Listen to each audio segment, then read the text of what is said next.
Telugu Desam party వ్యవస్థాపకులు ఆయన 101వ ఈ జయంతిని పురస్కరించుకొని మరి ఇక్కడ అందరూ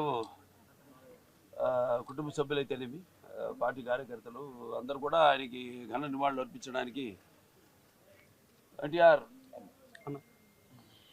ఒక ఒక శక్తి ఆయన ఎన్నో సందర్భాల్లో చెప్పడం జరిగింది. ఎన్టీఆర్ అంటే కేవలం నందమూరి తారక రామారావు మాత్రమే కాదు, ఎన్నట్టు నటనాలయం, ఆయన ఇల్లు ఒక నటనాలయం, అందులో ఆయన ఒక నటరాజు నరసింహుడు.